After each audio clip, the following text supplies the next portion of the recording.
apakah memang di sektor garam juga makin terlihat peluang-peluang baru yang diciptakan justru dari perang dagang yang terjadi antara Amerika Serikat dan juga China? Ya, kalau kita melihat ke arah sana itu rasanya belum begitu, bahkan kecil sekali pengaruh terhadap industri garam. Karena dengan baru keluarnya Perpres 17/2025 ini kita baru bangkit memulai. Memang sebelumnya ini kita terlena. Industri dalam negeri ini terlena dengan importasi tadi. Ya, kenapa? Kemudahan untuk import. Kemudian masalah bea masuk, pajak 0%. Ya, dasarnya adalah PMK 28 tahun 2017. Ya, tentang apa free trade ASEAN, New Zealand dan Australia. Nah, sehingga sangat terlena dengan kita melakukan importasi. Ditambah kualitas garamnya bagus, ya, sehingga harga jual bisa dimainkan. Tetapi dengan adanya Perpres ini, mau nggak mau, ya, para pelaku importasi tadi harus membangun industri, ya. Sayang kalau mereka tidak meneruskan bisnisnya di sektor garam ini, yang tadinya dia sudah punya industri yang memang skalanya tidak begitu besar. Yang mau tidak mau sekarang dipaksa untuk mereka membangun industri. Jadi tadi saya di awal menyampaikan bahwa bukan saja tugas PT Garam, tetapi seluruh stakeholder yang bermain di industri garam ini punya kesempatan yang sama untuk memenuhi kebutuhan garam nasional yang sampai 5 juta. Dan ini bakal naik terus. Ya. Jadi kalau kita bilang tadi ada perang tarif, perang dagang dan lain-lain, justru sekarang kesempatan kita. Ya, yang tadinya kita import dari negara-negara seberang sana, sekarang kita harus punya kemampuan industri, bahkan kita punya kemampuan nantinya ekspor garam dari Indonesia. Kan seperti itu. Oh, oke, ini yang juga menjadi cita-cita bersama begitu ya, bagaimana kita bisa berdikari dan juga berdiri sendiri khususnya terkait swasembada garam di Republik ini. Betul. Baik, Pak Mose, melihat juga dari pernyataan Anda, apakah ini juga dapat diartikan bahwa memang pertumbuhan industri garam yang baru juga mulai tumbuh karena ada kebijakan Perpres tersebut?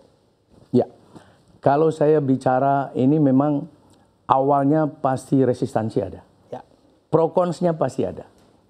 Ya, para pelaku-pelaku itu pasti merasa ada sesuatu yang hilang dari satu kemudahan. Yang tadinya dia import, sekarang dia harus memikirkan membangun industri di dalam negeri. Tapi ini adalah satu peluang dan memang ada tantangan. Tetapi it's okay. Memang cita-cita kita kan selalu bagaimana kita bicara kemandirian. Kita jadi tuan rumah di negara kita sendiri.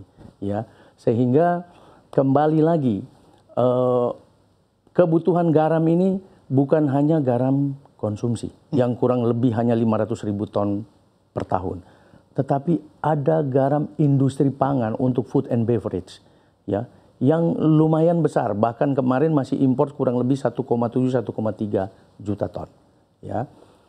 Kemudian garam industri untuk pabrik kaca, lampu dan lain-lain (CAP).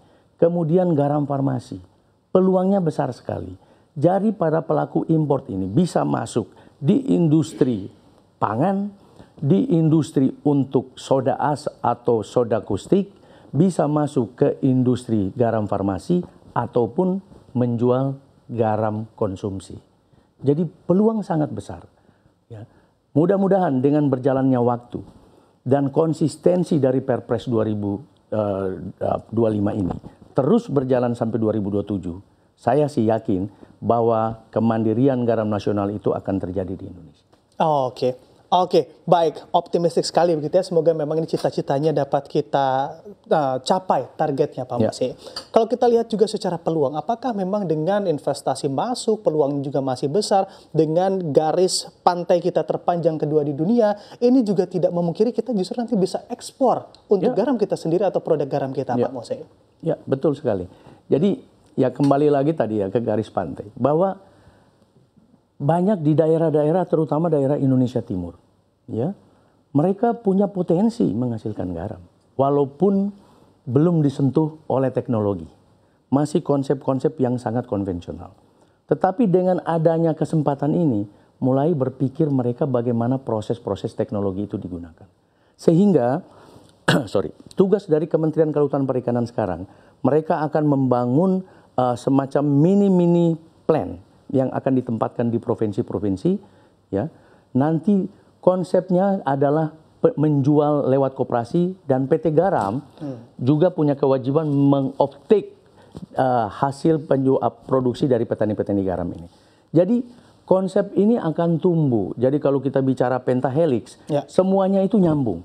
Nah, dan ini yang diperlukan. Jadi seluruh unsur yang ada di sini, pelaku-pelaku garam ini punya tanggung jawab untuk membangun industri garam ini menuju pemenuhan garam nasional di 2027. Oke, baik Pak Mose. Kita bicara terkait teknologi, tentu kita akan kaitkan pula dengan adaptasi petani kita terhadap teknologi. Apakah ini juga memerlukan waktu yang cukup panjang menurut hemat Anda, Pak Mose? Saya pikir ya. Jadi ini kan semuanya butuh waktu. Memang waktunya singkat nih, sampai 2027. Tetapi paling tidak kami dari PT Garam sudah melakukan bagaimana pemberdayaan para petambak garam itu dengan melakukan pelatihan yang walaupun awalnya teknologi yang kita gunakan adalah konsep-konsep konvensional, tetapi mereka memulai. Setelah itu kita mulai mengenalkan menggunakan geomembran, ya, yang juga kami gunakan di PT Garam. Untuk apa? Untuk melakukan percepatan evaporasi, untuk penguapan terjadi kristalisasi dan garam yang dihasilkan bersih. Kemudian memberikan sosialisasi bagaimana umur kristalisasi itu harus sesuai dengan waktunya. Tidak terlalu cepat untuk dilakukan panen, sehingga waktu dicuci itu akan susut. Kemudian kita kenalkan teknologi washing plant. Bagaimana kita mencuci garam-garam yang dari ladang-ladang itu agar menjadi bersih dengan dicuci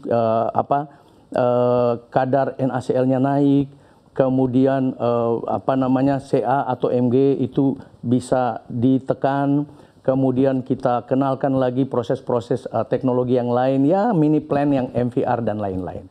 Ini butuh waktu, tetapi kalau semua ini kita lakukan, tentunya satu saat mereka pun mengenal teknologi ini dan menuju swasembada garam itu bisa kita capai. Oke, baik. Kalau dilihat dari peluangnya tantangannya terjawab. Nah ini investasinya juga sudah terlihat. Kalau kita lihat juga dari kesejahteraan petani, Pak Mose, bagaimana Anda melihatnya? Ya, ini memang isu yang sering diangkat. Garam melimpah, harga turun. Ya. Garam tidak ada, harga naik. Itu kan sesuatu yang bisa dikatakan itu adalah kondisi pasar. Ya. Yang secara umum sering terjadi sengaja ataupun tidak sengaja. Bisa dilakukan atau tanpa dilakukan. Itu adalah bagaimana iklim market yang terjadi. Tetapi di sini memang harus ada satu kebijakan. Bagaimana harga jual garam itu ditetapkan. Ini memang akan menuju ke situ. Kalau saya rasa dengan turunnya Perpres ini, arahnya akan ke situ, bagaimana petambak garam, petani garam ini harganya juga ditetapkan. Sebab kalau tidak, akan terjadi permainan seperti tadi.